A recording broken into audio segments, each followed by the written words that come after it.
tidak bisa diwakilkan. Seperti sholat, nggak bisa diwakilkan. Puasa, nggak bisa diwakilkan. Belajar Al-Quran, nggak bisa diwakilkan. Abang aja lah belajar bang, gantikan aku, kan nggak bisa. Abang sholat subuhnya aja 4 rakaat bang, gantikan aku 2, kan nggak bisa. Itu fardu ain. Sementara fardu kifayah adalah fardu yang bisa diwakilkan. Contoh, memandikan jenazah. Cukup 6 orang yang memandikan jenazah. Yang lain tidak usah satu komplek mandikan jenazah. Takajui mayat tuweko. Contoh, pergi ke pesta. Kalau ibu diundang orang datang ke pesta, wajib datang nggak? Wajib. Kalau nggak datang, baca rohnya kok. Wajib datang nggak? Wajib. Kalau nggak datang, baca rohnya wajib. Coba saya ulang lagi. Kalau diundang datang ke pesta, wajib datang nggak? Kalau nggak datang, selama kok pesta nggak tahu hukumnya loh. Baik, datang ke pesta itu hukumnya fardu kifayah, wajib tapi kifayah. Kalau ada orang yang sudah datang, pesta itu jalan tanpa kehadiran kita, maka kita nggak wajib lagi datang. Paham tuh mak? Memenuhi undangan wajib nggak? Orang sunat anaknya diundangnya kita datang ke rumahnya, wajib datang nggak? Kalau nggak datang, fardu kifayah. Gitu caranya mah. Kok pesta sel pai sih? Gitu ya. Jadi fardu kifayah itu fardu yang bisa diwakilkan oleh orang banyak. Contoh, membaca Quran sampai bisa itu fardu ain. Jadi kalau nggak bisa baca Quran berdosa. Yang Arabnya. Boleh nggak ustazah baca Quran Latinnya aja? Nggak boleh. Quran Latin bukan untuk kita membacanya, tapi belajar. Baca Arabnya dulu, kalau terkendala baca Latinnya. Baca Arabnya dulu, kalau terkendala baca Latinnya. Jadi Quran Latin bukan untuk kita baca Latinnya, nggak bisa-bisa nanti. Sementara belajar baca Quran sampai bisa fardu ain. Paham sampai sini? Paham kok? Nah, nanti kalau udah pandai membacanya, bacanya sunnah, nggak wajib lagi. Misalnya ibu nanya ke saya, ustazah, apa hukum baca Quran? Saya tanya balik, udah pandai belum? Belum pandai ustazah, wajib belajar sampai bisa. Tapi kalau saya tanya, pandai nggak ibu baca Qurannya? Udah pandai ustazah, sunnah bacanya. Tak baca Quran tak berdosa. Hari ini nggak baca Quran nggak dosa. Bagi yang pandai, paham? Karena membacanya sunnah. Sementara mampu mengartikan Al-Quran itu hukumnya fardu kifayah. Kalau udah ada ustadz yang mengerti artinya, kita tidak wajib lagi ngerti. Mulai paham nggak? Belajar baca Quran wajib ain, fardu ain. Kalau udah pandai membacanya menjadi sunnah. Kalau mengartikan arti bacaan Al-Quran fardu kifayah. Selangkah keluar masjid apa kaju ustazah? Nggak jaleh doh, yang penting fardu. Oke, nah itu dia ya. Nggak apa-apa agak berbelit-belit, semoga bisa dipahami. Nah, tapi yang kita belajar sekarang bukan fardu ain dan fardu kifayah. Yang kita belajar sekarang adalah sunnah muakkad dan sunnah ghairu muakkad. Apa itu sunnah muakkad? Sunnah mendekati wajib. Sayang kalau ditinggalkan karena pahalanya setara wajib. Jadi yang wajib itu tetap pahalanya lebih besar dibanding yang sunnah. Coba, wajib dikerjakan dapat pahala, ditinggalkan berdosa. Sunnah dikerjakan dapat pahala, ditinggalkan rugi kita. Karena dia sunnah, tentu ya rugi awaknya sunnah. Contoh, puasa yaumul bid bagaikan puasa setahun lamanya. Rugi nggak kalau ditinggalkan? Rugi. Contoh puasa Arafah diampunkan setahun yang lalu. Rugi nggak kalau ditinggalkan? Rugi. Maka tetapi walaupun sunnah itu dapat pahala kita mengerjakan, yang wajib tetap lebih besar pahalanya. Jadi sunnah muakkad, sunnah mendekati wajib. Sunnah ghairu muakkad, dia sunnah tapi biasa aja sunnahnya gitu loh, paham gak? Nah, yang ingin kita bahas hari ini adalah sunnah muakkad. Yang kalau bisa kita tidak tinggalkan ini. Clear? Karena dia mendekati wajib. Sunnah muakkad. Yang pertama kita mulai. Sunnah muakkad adalah melakukan sujud tilawah. Apa itu sujud tilawah? Sujud tilawah itu adalah sujud ketika kita membaca Al-Quran atau kita mendengarkan ayat sejadah. Apa itu ayat sejadah? Ayat sejadah itu kalau ibu baca Quran, biasanya di ujung daripada Al-Quran itu ada nomor ayat, betul? Tapi kalau ayat sejadah, di ujungnya ada tanda masjid atau tanda sejadah. Pernah lihat? Nah, biasanya kalau ibu ketemu itu tanda sejadah di ujung ayat, ibu ngapain? Biasanya dilakukan nggak? Nah, kalau sholat Jumat pagi, itu ceritanya imamnya sengaja membaca ayat sejadah sehingga ibu sujud karenanya. Tapi kalau kita baca Quran sendiri ketemu ayat sejadah, itu lebih kurang hanya 15 ayat di antara 6.660 ayat, 6.666 ayat dalam Al-Quran. Maka mulai hari ini kalau udah belajar, lihat tanda sejadah, letakkan Qurannya, sujud. Nah, sampai sini paham? Sujud aja lah, apa ya sujud. Nah, nunduk aja. Nah, apa ya? Dah, sujud. Ngapain? Sujud nih ngapain nih? Maka ya nih maka membaca ayat, membaca berdoa sujud tilawah. Apa bacaannya?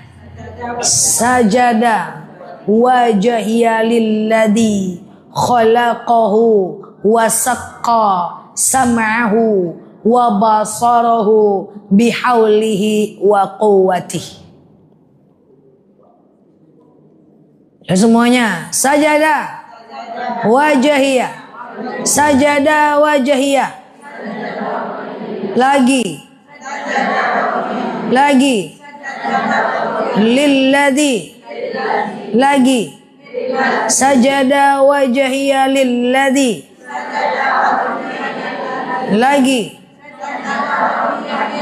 khalaqahu, lagi wasaqqa sam'ahu, lagi sajada wajhiya lilladzi khalaqahu wasaqqa sam'ahu.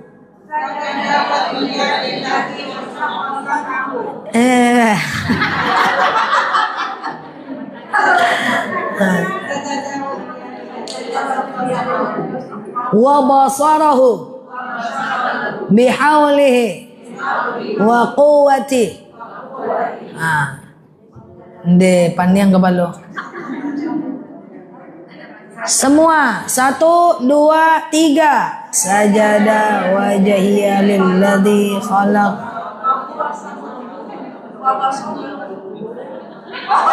Ya, acaranya jelai.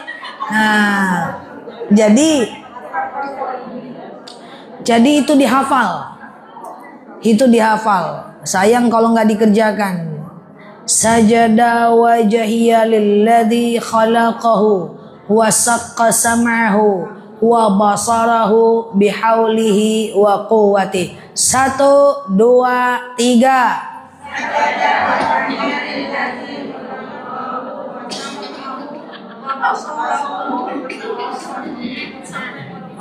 Pokoknya gitulah Bu. Hafal nanti ya, enggak bisa ya. Pelan-pelan dihafal di rumah ya. Nah, jadi kalau ketemu itu maka ibu boleh sujud. Nanti saya kirim doanya ke ibu. Ibu kirim ke grup WhatsApp. Dah. Itu bisa diganti nggak usah aja dengan surat lain, zikir lain bisa. Tapi anjuran saya tetap yang itu.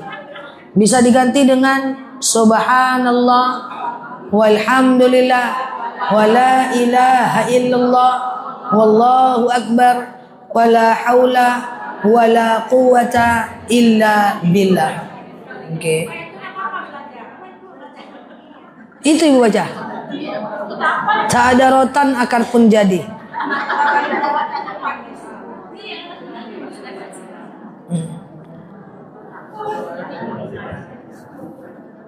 Oke, itu yang pertama.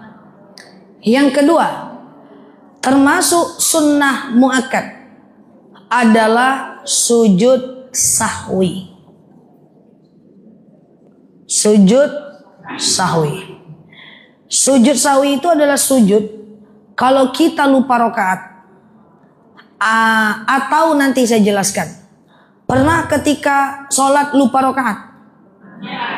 Allahu Akbar, sami Allahu liman hamidah. Ini rakaat 2 atau 3 ya?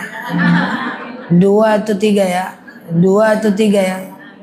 Maka anggap saja 2 dulu. Ambil yang paling kecil. Lalu kemudian sholat seperti biasa. Setelah fil alamina innaka hamidum majid, Allahu Akbar, baca doa sujud sahwi. Subhana man la yanamu wa la yashu. Kemudian duduk, Allahu Akbar, nggak usah baca apa-apa. Kemudian sujud lagi.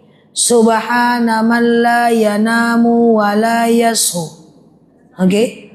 Lalu sujud, nggak usah baca apa-apa, salam kanan, salam kiri. 2 kali sujud, 2 kali baca. Oke? Saya ulang sebelum saya jelaskan bacaannya. Ini rakaat 2 atau 3 ya?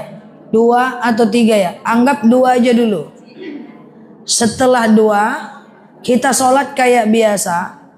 Lalu kemudian setelah fil alamina innaka hamidum majid, Allahu Akbar. Subhana man la yanamu wa la yasu, Allahu Akbar. Gak usah baca apa-apa, duduk tahiyat awal.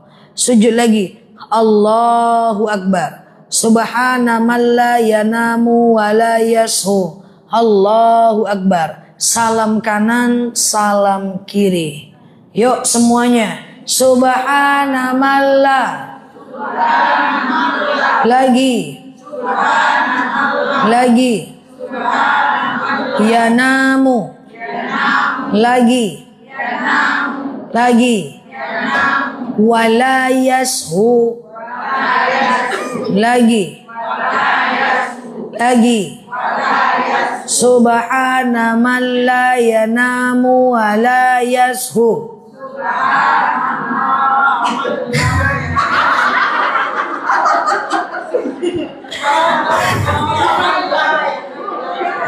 Bukan subhanallah.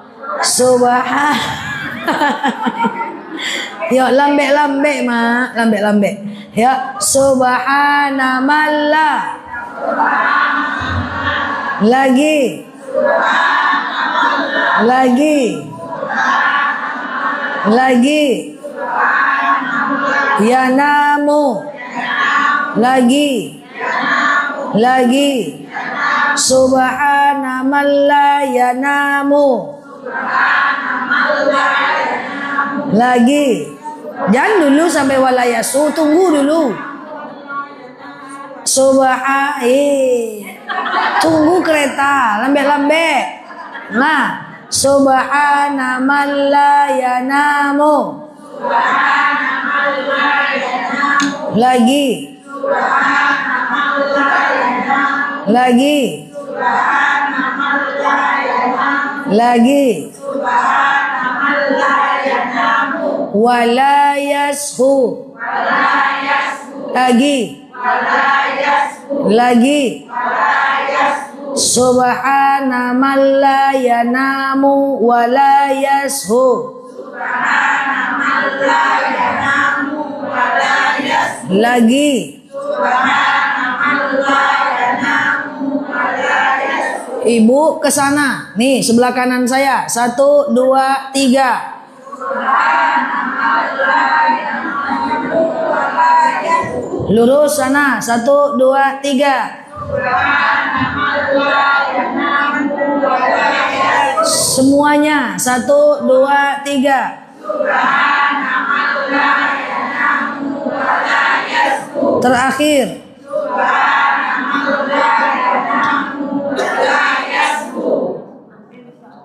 Alah, persis kayak guru TK. Nah, itu dia. Paham? Paham? Ada yang ragu sujud sawi? Ada yang ragu? Yang mana yang diulang?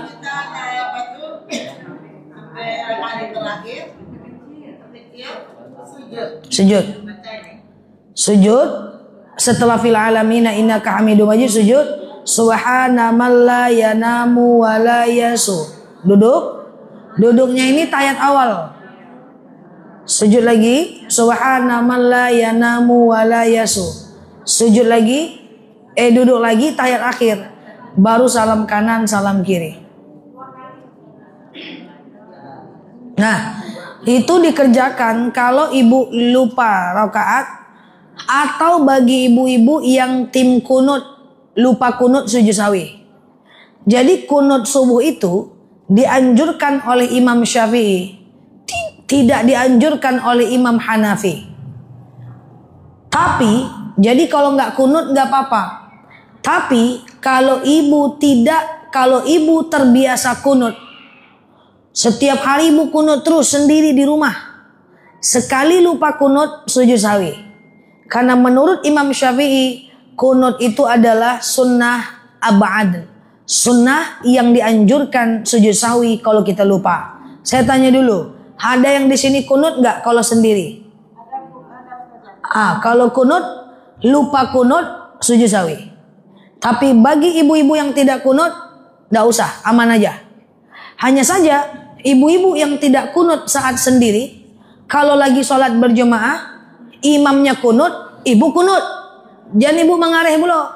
Aku ndak kunut dong, jangan gitu. Nah, sementara ibu yang kunut, kalau imam tak kunut, jangan kunut sendiri. Jangan kunut, gitu caranya. Lah paham?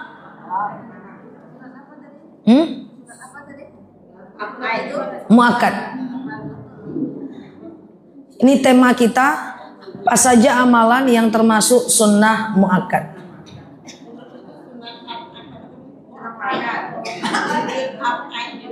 Ya. Oke, betul. Ya, dah. Yang ketiga,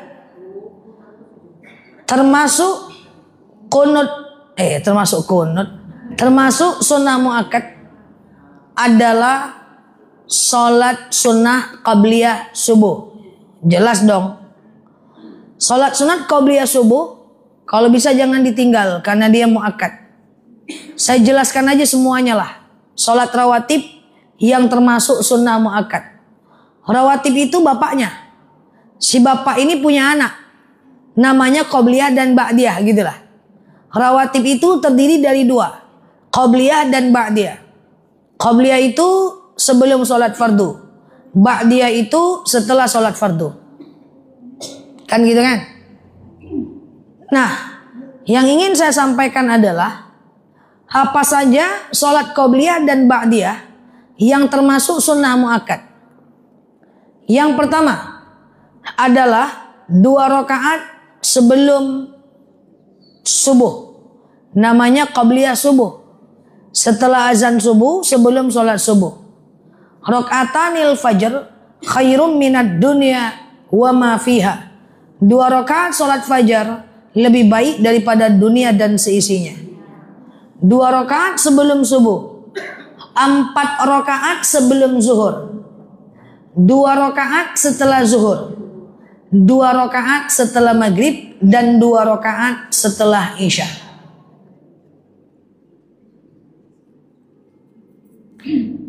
Saya ulang. 2 rakaat sebelum zuhur. 2 rakaat sebelum subuh. 4 rakaat sebelum zuhur. 2 rakaat setelah zuhur. 2 rakaat setelah maghrib. 2 rakaat setelah isya. Totalnya berapa rakaat? 12 rakaat.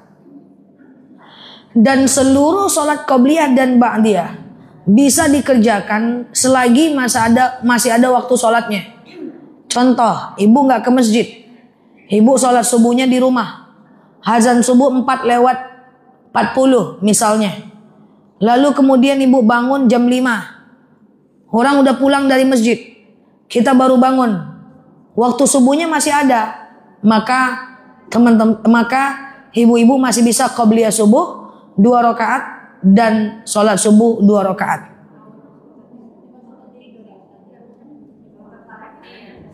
Iya, misalnya gini. Azan zuhur kan misalnya 12:20. Ibu baru sholat zuhur jam 1 di rumah. Masih bisa nggak qobliyah zuhur 4 rakaat, sholat zuhur 4 rakaat, lalu ba'diyah zuhur 2 rakaat? Masih bisa nggak? Masih. Selagi masih ada waktu sholatnya.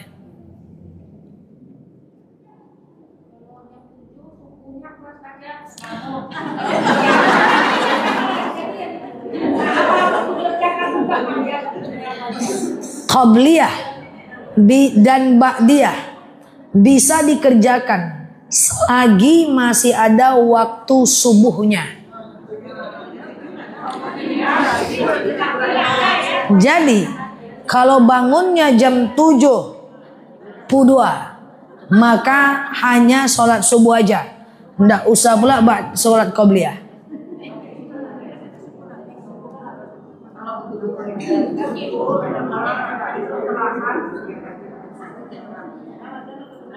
Dah, ada yang ragu?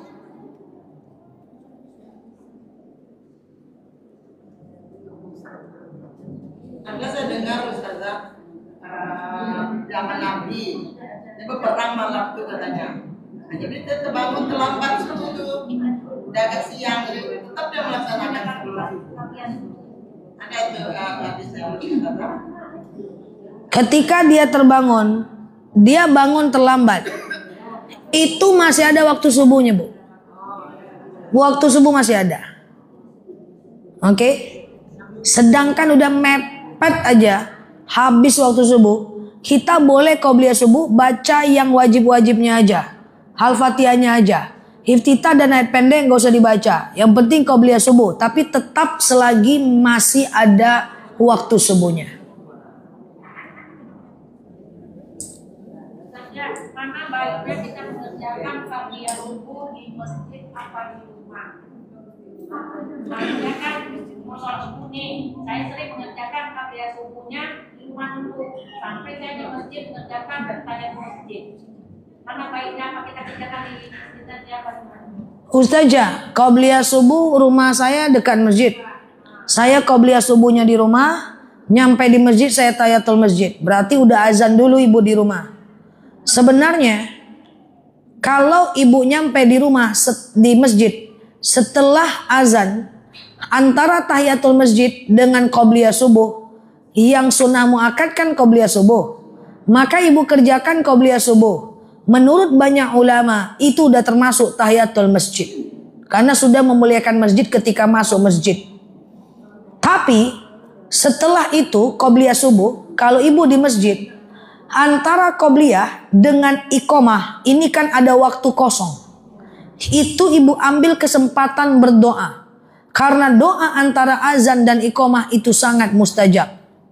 Lebih bagus ibu standby di masjid, jawab azannya di jalan atau nyampe di masjid, lalu ibu qobliyah subuh di masjid, ambil kesempatan dari qobliyah menjelang iqomah, berdoa banyak-banyak. Ini tempat mustajab doa, jangan disia-siakan. Makanya kemarin kita bahas, salah satu yang tidak boleh dilakukan di masjid adalah keluar saat orang azan. Berapa banyak jemaah dari maghrib menjelang isya dia di masjid, lalu azan isya dia baru ngambil wudhu di kamar mandi. Orang azan dia lagi di kamar mandi. Memang bisa jawab azan di kamar mandi, tapi kan tidak maksimal. Tutup bibirnya, ya kalau terdengar pula. Lalu kemudian pas masuk, dia qobliyah isya, lalu kemudian dia melakukan doa menjelang iqomah. Bagusnya wudhulah sebelum azan. Saat azan udah sampai di masjid, lalu ibu jawab azan, lalu qobliyah isya, lalu menjelang iqomah berdoa. Itu yang mantap. Jadi antara qobliyah dengan iqomah jangan bercerita, itu doa mustajab mak.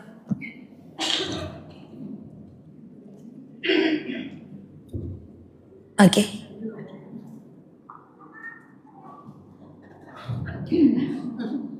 Kok ketawa pula? Karena Banyak jemaah, kalau ada pertanyaan kayak gini, Ustazah, saya sampai di masjid setelah azan subuh. Saya qobliyah subuh. Menjelang iqamah masih ada waktu. Boleh nggak saya sholat taubat? Ya boleh. Boleh nggak saya sholat hajat? Ya boleh. Tapi nanti aja lah. Taubat hajat kan bisa siang. Ambil kesempatan menjelang iqamah banyak-banyak berdoa. Sama dengan kita di Raudhah. Di Raudhah itu ada waktu 18 menit sekarang. Banyak orang di Raudhah sholat dia sampai 8 rakaat. Entah sholat taubat dia, entah sholat hajat dia, entah sholat duha dia. Kalau masuk Raudhah itu di waktu duha. Lalu kemudian pas giliran berdoa udah diusir keluar. Makanya di Raudhah itu biasanya bagusnya sholat 2 rakaat, maksimal 4 rakaat aja. Terus maksimalkan dengan doa, booster dengan doa. Karena Raudhah tempat mustajab. Salam kanan, salam kiri, berdiri ngadep kiblat. Doa, banyak-banyakkan doa kalau di Raudhah. Ya, sholat kan bisa nanti. Itu kalau mau dipilih-pilih. Tapi salah enggak sih kalau banyak sholat? Enggak juga.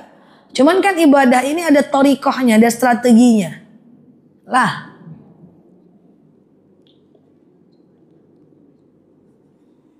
Ada yang ragu? Tadi sholat sunat rawatib itu ada nggak Ustazah bilang sebelum asar? Sholat rawatib qobliyah itu ada nggak sebelum asar? Oke. Jadi begini, yang kita bahas adalah sunnah muakkad. Saya lanjutkan ya. 2 rakaat sebelum subuh, 4 rakaat sebelum zuhur, 2 rakaat setelah zuhur, 2 rakaat setelah maghrib, 2 rakaat setelah isya. Tetapi 2 rakaat sebelum asar, 2 rakaat sebelum maghrib, 2 rakaat sebelum isya, sunnah juga, tapi ghairu muakkad. Boleh dikerjakan. Tapi ghairu muakkad, la garok-garok kepala mak. Oh, deh tadi kayak Ustazah gitu kan. Jadi daripada pusing-pusing kepala menengok muakkad dan tidak muakkad, intinya sebelum dan setelah sholat fardu semuanya ada sholat sunnah. Cuman terpecah menjadi 2. Ada yang sunnah muakkad, ada yang ghairu muakkad. Kecuali tidak ada sholat habis subuh dan habis asar. Kan gitu ceritanya kan? Nah. Sama-sama. Dengan senang hati. Clear sampai sini? Sujud tilawah, sujud sahwi, sholat rawatib. Yang keempat, termasuk sunnah muakkad. Sunnah mendekati wajib adalah menerima tamu. Menerima tamu wajib nggak? Sunnah muakkad. Boleh nggak menolak tamu datang? Nah, jadi gini. Kalau kita bertamu ke rumah orang, ada dalil ya ayyuhalladzina amanu la tadkhulu buyutan ghaira buyutikum hatta tasta'zinu wa tusallimu ila ahliha. Hai orang-orang beriman, jangan kalian masuk rumah orang yang bukan rumah kalian sampai kalian meminta izin atau mengucapkan salam kepadanya. Iya kan? Atau mengucapkan salam kepadanya. Artinya apa? Bertamu ke rumah orang, dalam semua kitab dijelaskan maksimal salam itu cuma 3 kali. Assalamualaikum, nggak nyaut. Naikkan sedikit nadanya. Assalamualaikum, nggak nyaut. Yang ketiga kali, assalamualaikum, nggak nyaut juga. Pulang. Jangan ditengok-tengok sendalnya. Ada sendalnya mah. Ada otonya mah. Tengok pintu belakang, pintu-pintu jendela. Jangan. Karena dia tidak wajib menerima kita. Dia boleh tidak mengizinkan kita. Bisa jadi di dalam rumah dia sakit. Dalam rumah dia lagi berantem sama suaminya. Di dalam rumah anaknya menangis. Atau dia lagi kerja. Dia boleh menolak. Tapi sunnah muakkad baginya menerima kita. Paham gak? Nah, cuman menerima tamu ini banyak pahalanya, Bu. Suatu ketika seorang perempuan datang kepada baginda Nabi, pusing kepalanya. Ya Rasulullah, Suamiku suka kali nerima tamu ya Rasulullah. Pusing kepalaku, itulah bahasanya. Lalu kemudian Rasulullah hanya diam, tidak menjawab. Keesokan harinya Rasulullah menemui suaminya. Besok saya dan 2 orang tamu akan datang ke rumah kamu. Jangan kasih tahu istri kamu saat kami datang, dan kasih tahu dia saat kami keluar. Senanglah suaminya. Rasulullah dan 2 orang lagi mau datang. Karena kan dia suka menerima tamu. Ketika tamu itu datang, suaminya diam, disambutlah olehnya 3 orang tamu ini oleh si suami. Pas mau pulang, sesuai instruksi, diajak keluar istrinya. Lalu istrinya melihat Rasulullah pulang bersama 2 orang sahabat. Menangis istrinya. Lalu memanggil baginda Nabi, ya Rasulullah ta'al, kesini ya Rasulullah. Ada apa? Kata Rasulullah. Tadi engkau datang, rumahku wangi. Dan engkau dan 2 temanmu pulang, aku melihat seperti engkau membawa ular dan kalajengking. Di situ Rasulullah berkata, itulah hakikat seorang tamu. Ketika dia datang membawa rezeki, dia pulang mengangkat musibah dan bala. Semakin banyak tamu datang, semakin banyak rezeki kita, semakin banyak yang pulang, semakin banyak musibah yang tidak terjadi di rumah kita. Jadi idealnya menyambut tamu sunnah muakkad. Kalau ada tamu senang hati, bukan lah datang lo nyoleh bukan. Datang lagi dia gitu kan. Paham?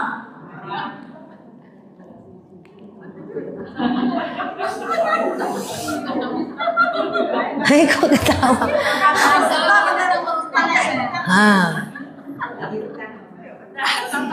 Ada tamu saja, setiap dia datang dia ajak gosip. Pokoknya kalau dia udah dari luar rumah tuh udah nampak tuh terbayang-bayang. Kalau dia mendekat ke rumah dia profesor doktor di bidang gosip. Boleh nggak saya menolaknya? Boleh, nggak apa-apa.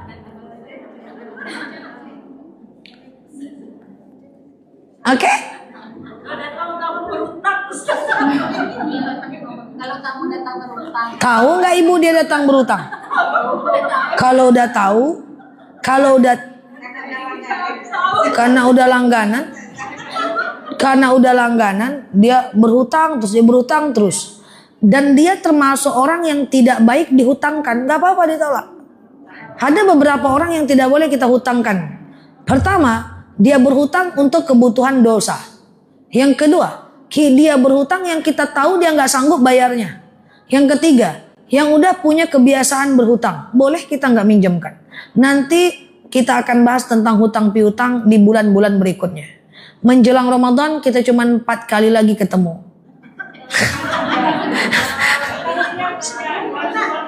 2026 lanjut. Mak.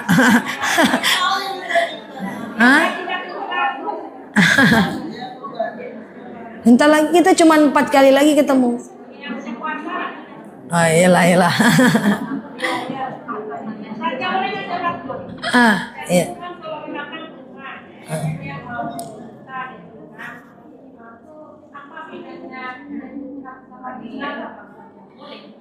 Ustazah, apa beda orang curhat dan orang gibah? Bedanya tergantung kita yang mendengarkan. Bingung? Bingung, saya jelaskan.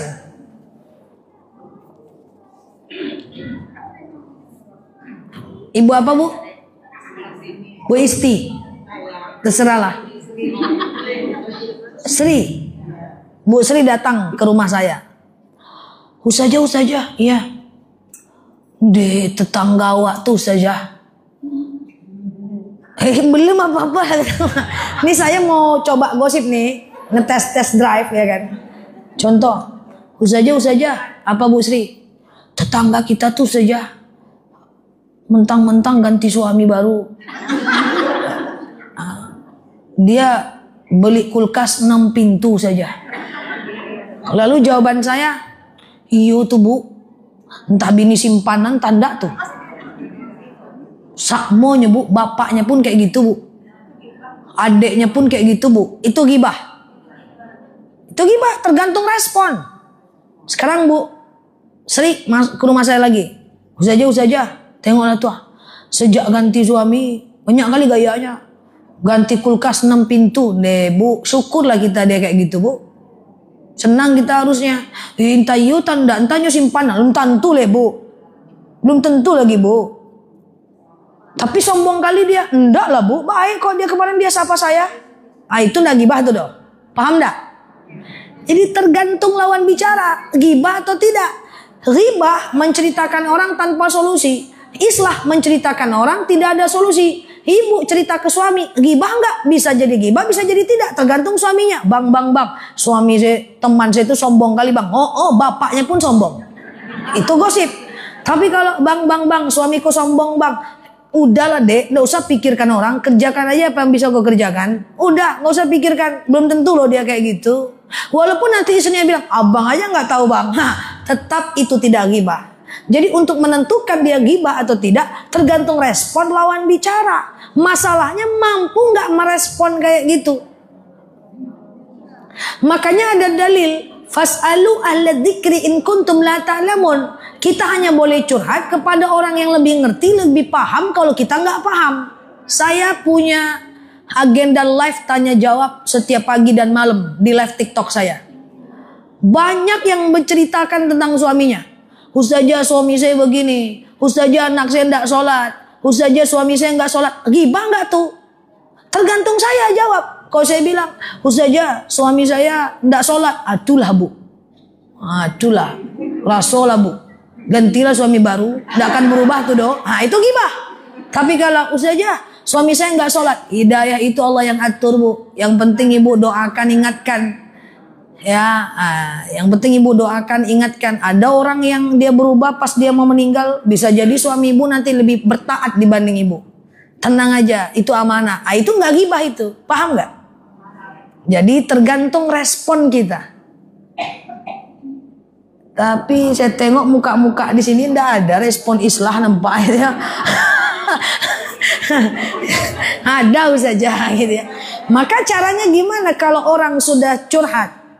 Maka cara pertama sebutkan kebaikan orang yang dia gibahkan. Yang kedua, berikan solusi atas cerita dia. Yang ketiga, kalau nggak sanggup dua itu, jangan banyak mendengarkan curhat orang. Saya takut ibu angguk-angguk. Teman saya itu sombong. Iya juga yo. Itu gibah bu, ngangguk gibah bu. Ngangguk gibah.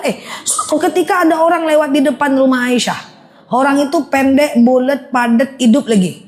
Lalu Aisyah merasa orang ini lucu. Lalu Aisyah bertanya kepada Rasulullah, ya Rasulullah, tengok tuh orang lucu banget. Innahu mudhih. Orang tuh bikin saya lucu. Apa kata Rasulullah? Diam Aisyah.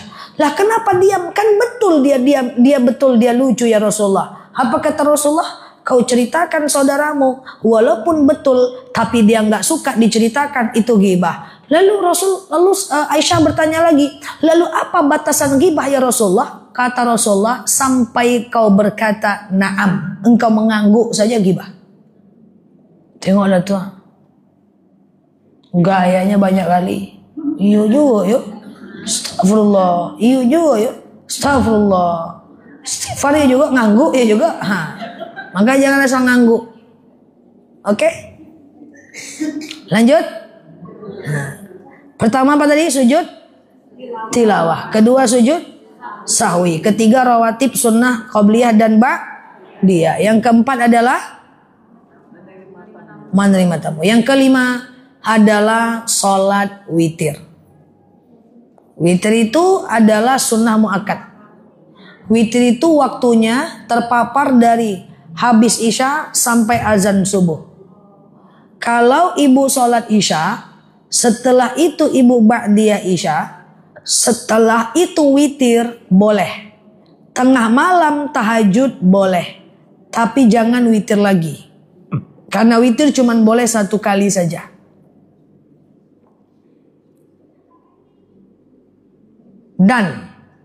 Dan batas witir adalah azan subuh. Selagi belum azan subuh, masih bisa melakukan witir.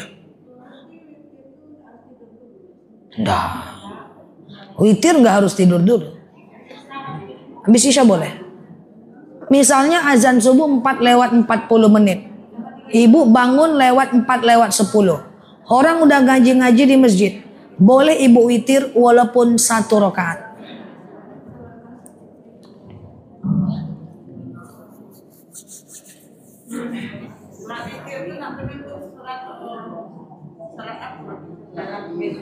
Witir itu bukan sholat penutup, tapi witir itu adalah sholat ganjil yang tujuannya mengganjilkan sholat. Subuh sampai asar diganjilkan oleh witir, diganjilkan oleh maghrib. Isya sampai subuh diganjilkan oleh witir. Karena witir adalah sholat ganjil, maka la witran fi ahadil lail. Tidak ada 2 witir dalam 1 malam. Jadi witir cuma boleh 1 kali saja. Kalau dilakukan 2 kali dia jadi genap. Sebelum tidur 3, tengah malam 3, 4. 6. Sebelum tidur 3, tengah malam 1 genap. Ya jadi 2 kan. Sebelum tidur 3, tengah malam 1 jadi 4. Sebelum tidur 1, tengah malam 1 jadi 2. Genap dia. Jadi dia cuma boleh 1 kali, 2 kalinya.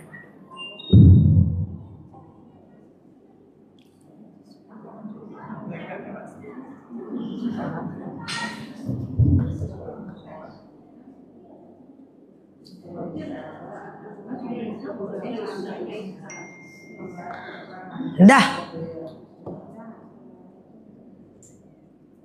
Ada ragu?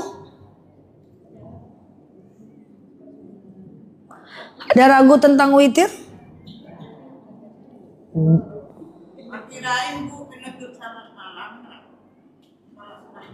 Suatu ketika Rasulullah bertanya kepada sahabat, "Kau witirnya kapan?" "Qablan naum ya Rasul." Sebelum tidur ya Rasul. Rasulullah berkata kepada sahabat yang lain, "Engkau witirnya kapan?" "Ba'dan naum ya Rasul." Setelah tidur ya Rasulullah. Apa Rasul bilang kepada sahabat yang sebelum tidur? "Innaka tasta'idta." Kau itu pemberani, takut enggak kebangun malam, kau witirnya sebelum tidur. "Innaka tasja'ta." Kau itu hati-hati, takut tertidur tengah malam lalu engkau witirnya sebelum tidur. Dan yang tengah malam engkau itu sangat pemberani karena selalu bangun malam. Jadi dimanapun posisi witir nggak masalah. Yang penting jangan 2 kali. Ibu taraweh di masjid lalu witir. Tengah malam boleh tahajud, tapi jangan witir lagi. Langsung tahajud aja. Tapi witir kan di dalam dan 2 Ramadan. Tidak cuma di dalam Ramadan saja. Dah? Terakhir sebagai penutup, amalan yang sunnah muakkad atau statusnya sangat dianjurkan adalah sholat duha. Udah otomatis lah. 2,5 jam dari azan subuh sampai 1 jam menjelang azan zuhur. Minimal 2 rakaat, maksimal 12 rakaat. 2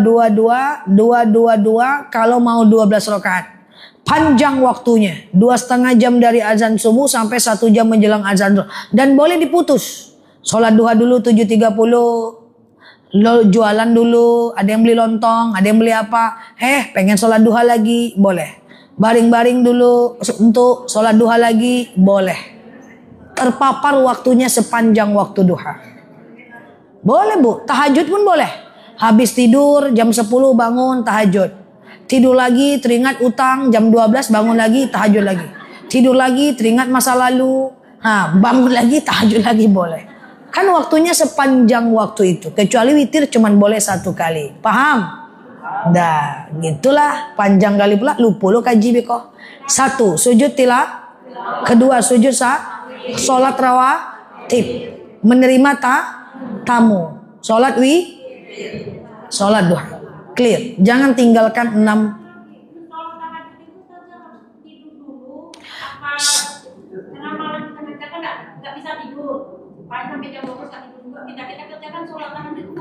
Tidur dulu baru tahajud bukan perkara sah dan tidak sah, tapi perkara afdol dan tidak afdol saja. Tidur dulu baru tahajud sah dan afdol. Tak pakai tidur langsung tahajud sah juga, cuma kurang afdol saja. Jangan kayak pertanyaan mak saya, "Nak, tahajud itu harus tidur dulu ya nak?" "Emang kenapa mak?" "Mata mak tidak mau tidur nak." Sekali tidur takalok sampai pagi. Maka boleh. Jadi malam itu dibagi 3. Sepertiga malam pertama dari habis Isya sampai jam 11 malam. Sepertiga malam kedua jam 11 malam sampai jam 2 malam. Sepertiga malam ketiga jam 2 malam sampai azan subuh. Tapi yang paling bagus kapan? Witirnya. Yang paling bagus kapan? Tahajudnya. Adalah jam 2 malam sampai azan subuh, sepertiga malam terakhir. Wallahu a'lam bishawab. Ala hazihi niyah. Al-Fatihah.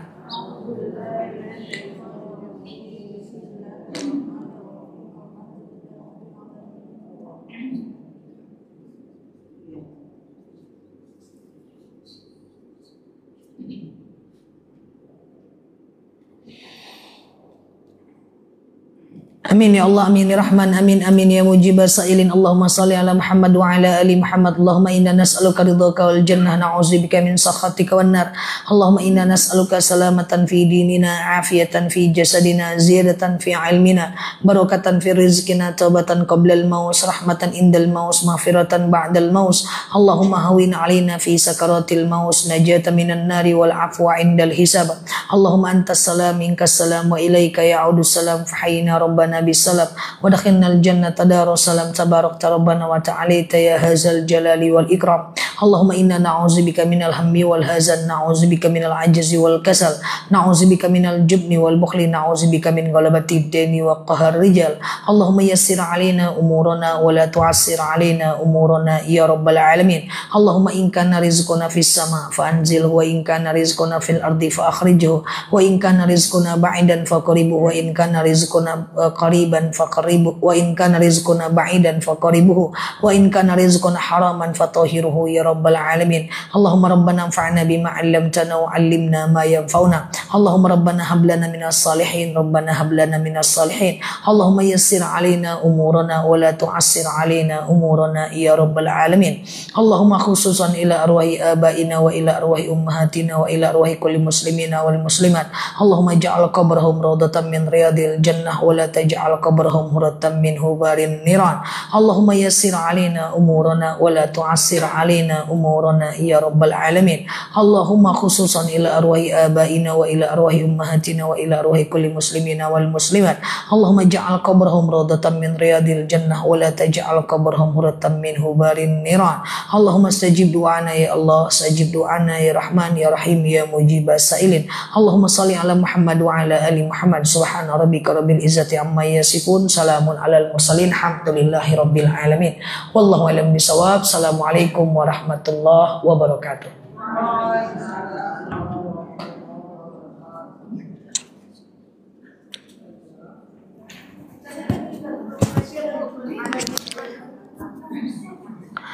Hai teman-teman semua, thank you ya yang sudah mampir ke akun aku. Teman-teman yang baru mampir boleh klik foto aku di pojok kiri atas ya. Kemudian follow, aktifkan tombol loncengnya ya, agar teman-teman dapat video terbaru dari aku. Dan yang terlambat hadir boleh pertanyaan cabai lado yang mahal. cabe. Alhamdulillah. Cabe. Beneran ini? Alhamdulillah. Mahal sekarang Masya Ustazah. Allah ada cabe bu. Mantap. Pertanyaan pertama. Cabe ada cabe. Lado. Nah. Lado. Oh cabe ya. Yang pertama adalah apa beda fardu ain dan fardu kifayah? Hah? Fardu ain wajib dilakukan, fardu kifayah boleh diwakilkan. Yang kedua. Coba dulu. Yang kedua apa? Tengok. Tempat tuh. Iya. Coba dulu tempat. Tengok kawan-kawan ini. Iya. Tengok ya. Saya merem ya. Iya. Apa? Apa pahala melakukan qobliyah subuh? Gimana bu orang? Mana dulu? Tengok yang dulu. Ya tunggu tengok dulu ulang Apa? lagi. Enggak. Ganti. Ya. Yang ketiga. Masuk. Ke depan lah. Sebutkan apa saja sholat sunnah muakkad yang rawatib. Sana salah satu dulu. Yang mana, Bu? Yang ujung Ah, itu yang yang ujung. tengah. Iya, Bu. Tafadhol, Bu. Ya.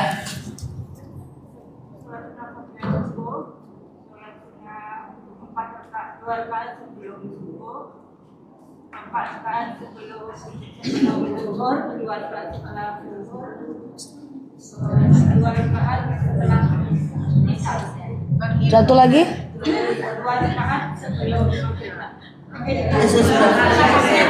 Dah. Ada lagi Ustaz.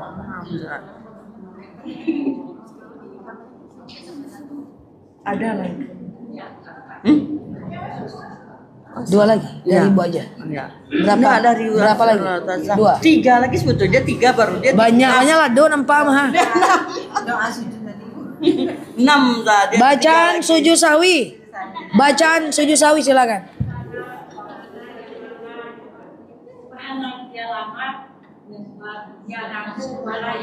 Ulang. Keliru, satu lagi. Ya. Itu sujud sejadah. Sujud sahwi. Ah, sujud sahwi. Ya, silakan. Apa? Ulang. Subha, coba. Ibu, sudah. Sebut Bu, sebut. Ada Ibu tuh. Semangat nih olado ha. Yuk, diulang. Ya. Ya. Apa? Ulangi. Salah masih ya. Apa? Oke, maju. Yang selanjutnya, mana mic yang dipakai ini? Oke, lanjut. Lanjut. Ya. Ada berapa ayat dalam ayat sejadah dalam Al-Quran? Berapa jumlahnya?